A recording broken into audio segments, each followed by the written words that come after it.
Hey everybody, it's Josie. Welcome back to Cedar Creek Homestead. I hope y'all are having a wonderful day. It's sunny here, hasn't rained a bit, but it poured down rain last night, lots and lots of rain, but it recovered and the storm system has moved out.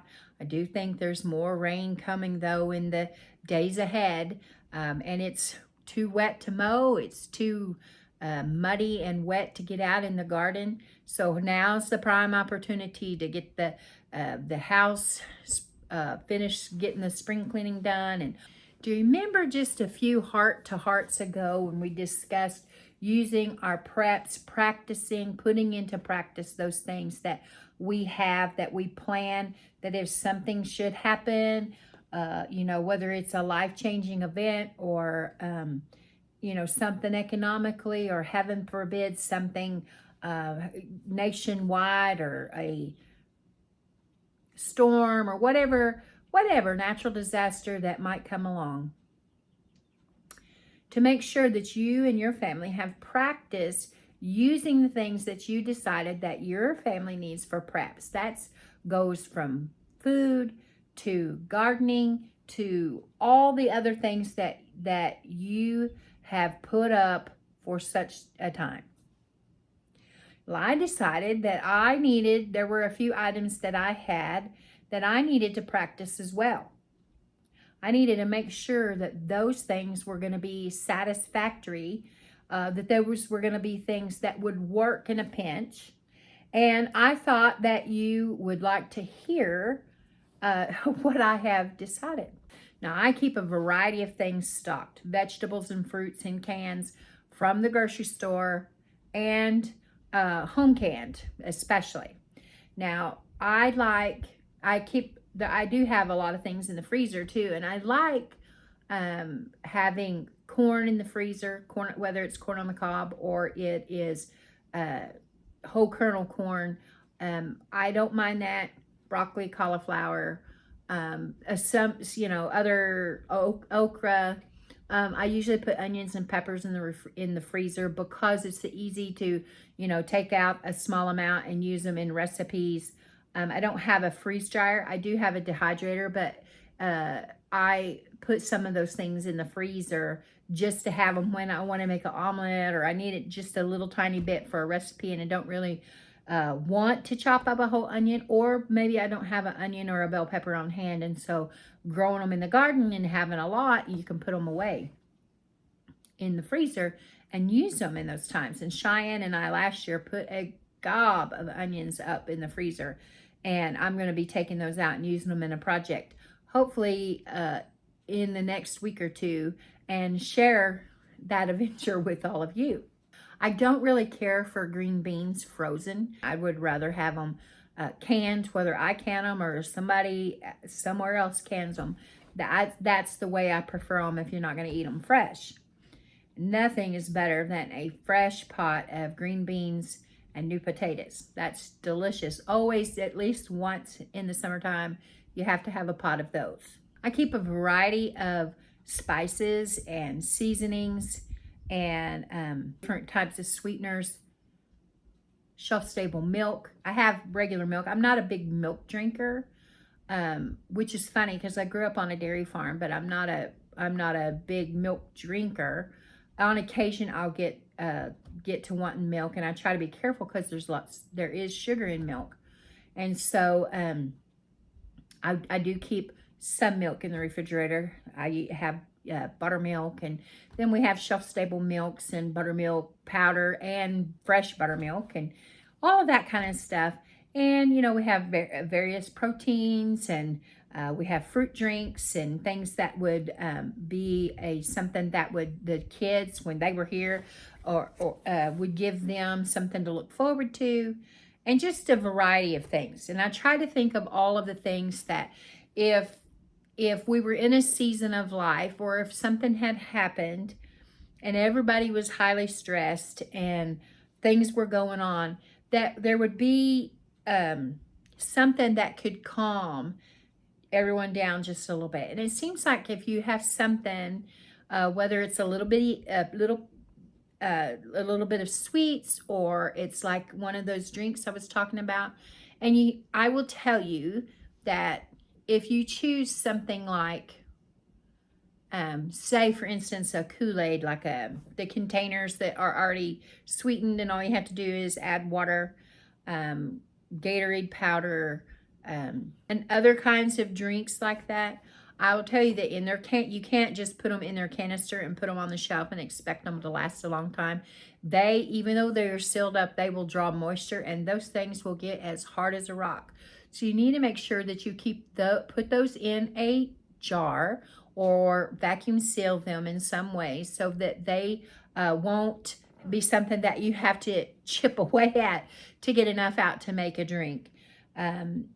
There are lots of different items that you can order from different places that are like in a number 10 can. I think we have an apple drink, and there's some different things, powdered milk, and just all kinds of things that we all put on our shelves. But a reminder once again, you need to try those things out and make sure that your family will use them.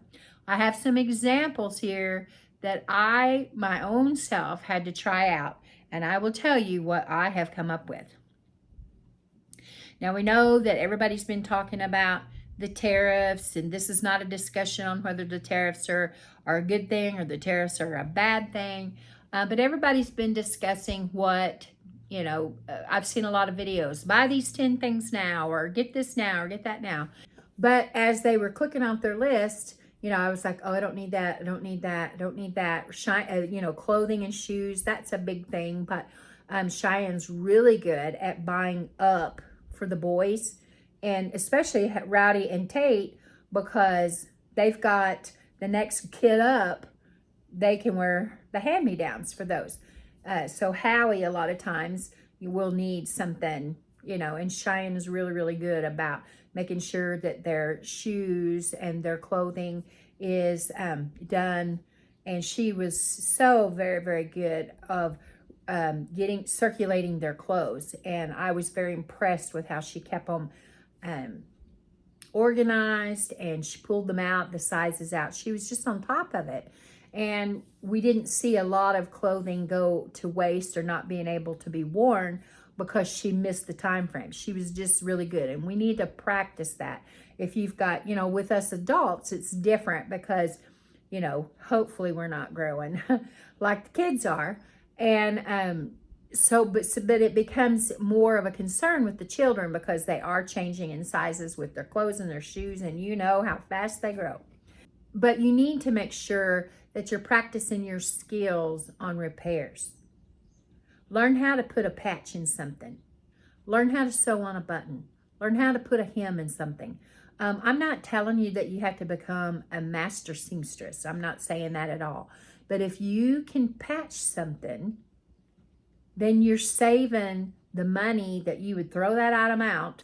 Howie and I have lived this way for lots and lots of years. Our families lived this way as well. They had pantries, they had things put up, and we've learned to do that ourselves. And so there's a lot of things that I have got prepared.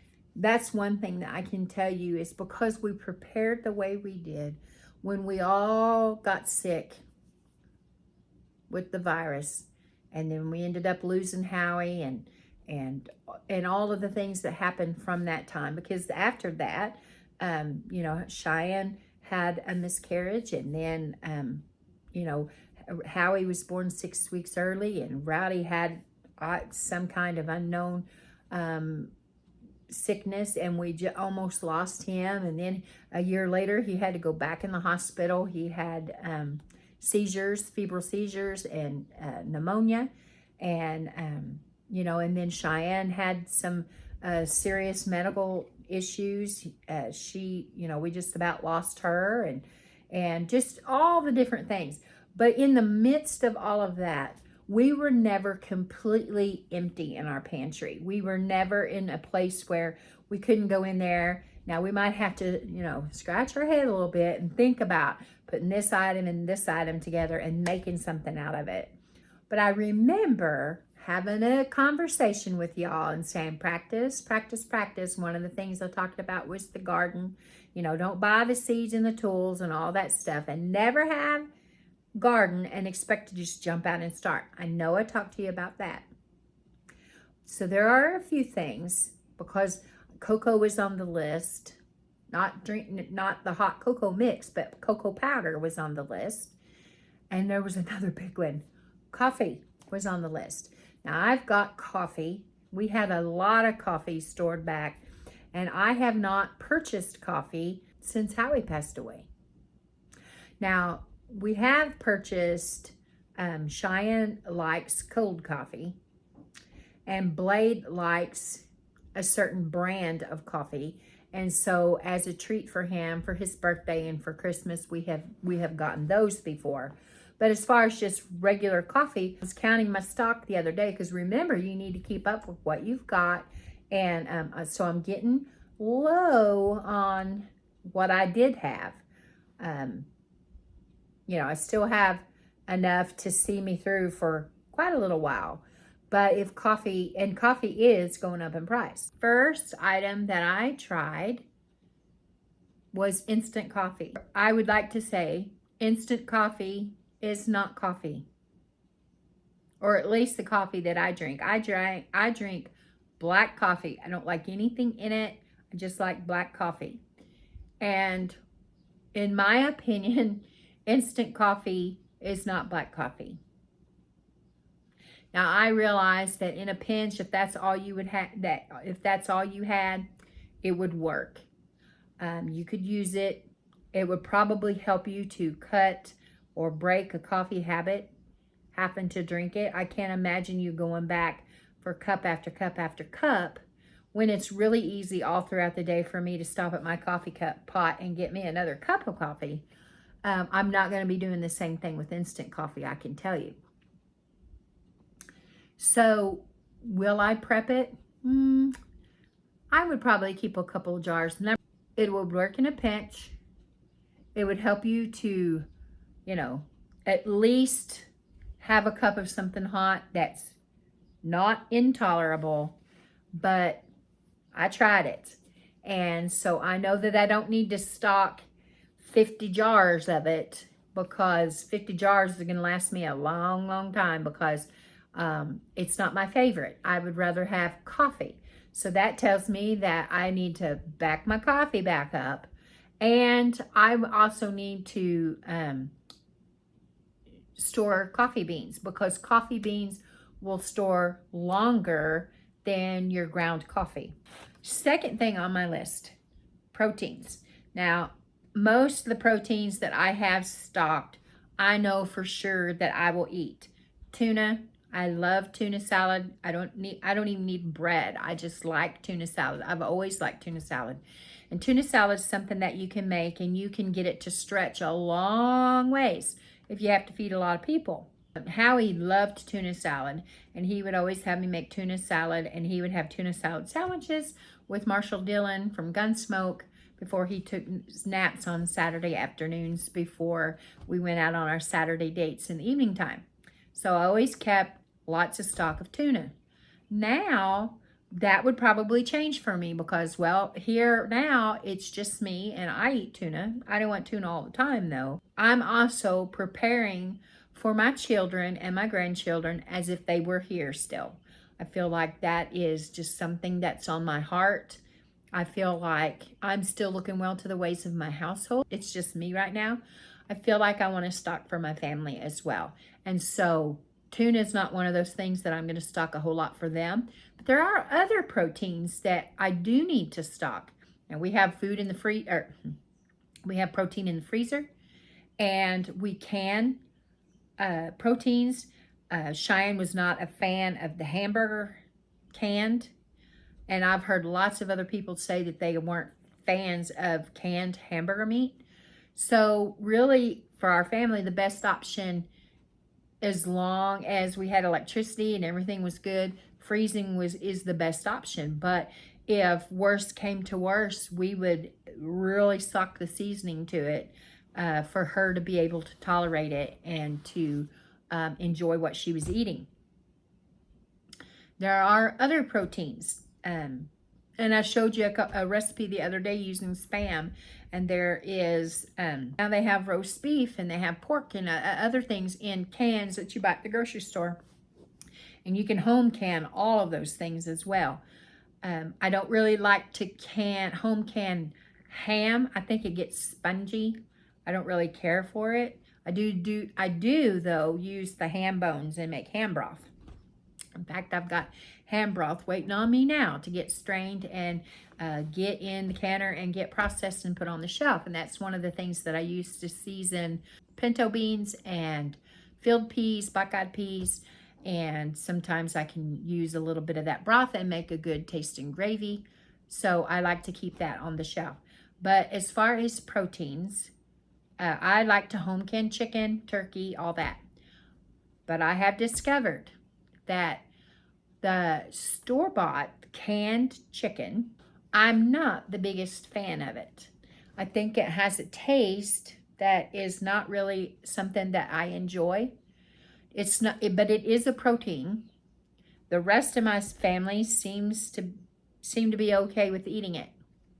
And so I do have it stocked on the shelf. And I am going to be working on ways that I can fix it, that I will find it more enjoyable. I think that there's a strong taste there from the process somehow. And I believe that I can find some recipes that would season it, that would add something to it, that would enhance it, that I would be able to eat it. It's not that I won't, so it's not something that I just absolutely would not stock. Like I said, my family will eat it.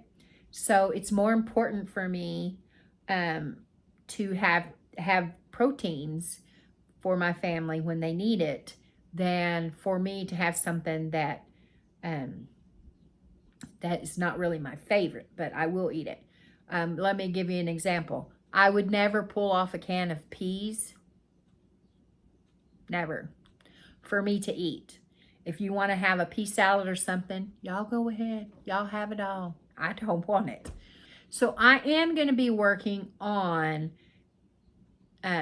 how to make that chicken more tolerable in recipes. I'm going to try some different chicken salads.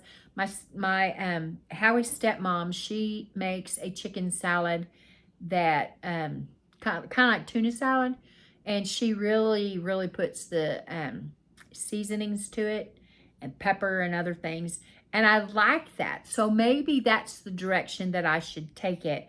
So if you use canned chicken and you have recipes that are really tasty and that you like, that your family likes, let me know what they are. Tell me something that I can try so that I can keep using the things that I have stocked.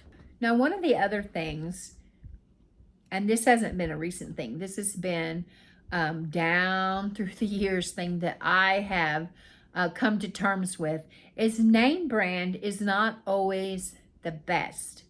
And so if you think that everything has to be, grocery wise, if everything has to be name brand, I guarantee you in most cases you're going to pay more for the product than you would if you were willing to use a store brand or a not as popular brand for your family. Now, there are exceptions. Now, my Howie, he was determined. He loved chicken noodle soup, and he loved cream of chicken soup, like to eat it as a soup, not in a recipe. And for those two things, he had to have the name brand, like the name brand for soup. And if he thought that I was giving him a store brand or an off brand or a generic brand, he would have a fit. It had to be that. Now, on most things, he wasn't that way. He would try things. He was good about it. But that particular thing, he had to have the name brand. The other thing that he had to have name brand was ketchup. There was a certain brand of ketchup that he insisted on. And it was a more expensive ketchup. It wasn't the cheaper ketchup. And I'm sure he grew up like I did, having the cheapest thing on the shelf, because we all know if you grew up in the age group I did in the 70s and the 80s, you used ketchup a lot to mask the things that you didn't like that your parents were putting on the table or trying to change it up. I don't know how many gallons of ketchup me and my siblings used in beans, because we had beans all the time and we would pour the ketchup to those beans. So Howie was particular on soup, on ketchup. He wanted the name brand. And steak sauce. He wanted the name brand on the steak sauce as well. But we know for our budgets and for that we want to stock things up, that name brand is not always the most important thing in the world. If your family has a definite preference and they won't eat anything else, then that's one of the things that you need to stock, and you need to make arrangements for that. You need to know that, we need to put this many bottles of ketchup or this certain brand of peanut butter or whatever the case may be. But I will tell you that most of the time you're going to get your best deals if you're shopping for loss leaders. And loss leaders are when you get a grocery circular through the mail or on your phone or however you get them. Your loss leaders are those things that the store that you're shopping at puts out on a weekly or bi-weekly basis, that those items are on discount to get you in the store. And they know that you're shopping for those bargains. You're there to get that. But chances are you're going to buy some other things while you're visiting their store. Don't be afraid to try those store brands. And I have found that a lot of times I like the store brand as much, if not better, than the name brand items. So I've tried out coffee. I've tried the canned chicken. And we've discussed how name brand is not always the best on products. What are some things that you and your family are trying? What are some things that you're making sure you're stocking the right thing? Are you willing to scoot those name brand items over and make room for some of those store brands that are going to help you to save a little bit of money, help you to stock that pantry, and to figure out ways to be creative with the things that you have? Now's the time to answer those questions. Now's the time to make sure that what you've got in your pantry and in your supplies are things that you're going to use. What are the things that your family reaches for first? What are the things that get pushed to the back? Those are the questions that you need answered. And that's how you're going to figure out what you need to stock in your pantry. Now, I have found, for instance, on the soup, he wanted the name brand if he was just going to eat it. But if I was using it in a recipe, he didn't mind it so. So maybe that's something else that we need to look at, is some of those items that we don't really care for just to plainly eat it. Perhaps if you figure out a way to use it in a recipe, like maybe the canned chicken, it'll be more pleasing to us. A lot to think about, isn't there? And a lot of homework to do. And I'm so glad that I challenged you all to try your pantries and to make sure that you're using those things. It made me really think about the things that I have on my shelf. Is everything on my shelf something that I would use? So challenge yourself. Go back in there, look through there again, and see if there's things on your shelf that you're not 100% sure about. Now, on my shelf, there's a couple of things that nobody is eating anymore. When Howie was with us, he loved olives. And so I would buy olives for him. Now, I have tried liking olives. Olives is something that I think, I don't know why, but I look at an olive and I think, that really looks like something that I would enjoy. And so every once in a while, every year or so, I'll take an olive out and I will try to eat it, and it goes nowhere. I don't care for olives. If it's chopped up teeny tiny, fine. That like on top of a 7-layer dip or something like that, where it can kind of get lost in all of the other flavors, I'll do it. But just to eat an olive, and Howie loved them. Nobody else in my family. I can't say the babies don't like them because I don't think they've ever tried them. But so far, nobody else in my family likes olives. And so there's not a point in having olives on the shelf. Another one's mushrooms. He loved mushrooms. He loved spaghetti sauce that was just as chunky with mushrooms and peppers and all of those things that he could get in there.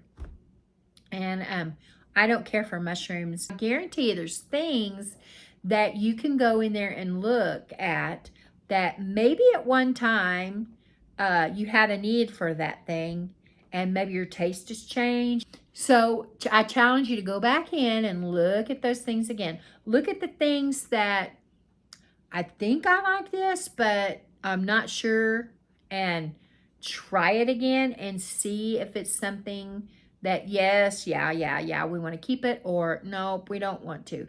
Or maybe you like it, but you would like to improve on it. Give yourself the opportunity during this time to find something that's affordable, something that might taste better to you, something that might be a better economically. Maybe the packaging's bigger, maybe the price is better. I hope I've given you a little bit more to think about. Maybe gave you a few things to chuckle about on this soggy day. So y'all, I invite you to join me in improving our pantries, improving our storage shelves,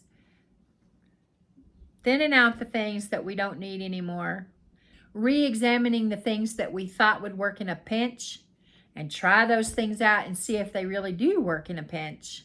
Customize your pantry and your supplies so that you are looking well to the ways of your household.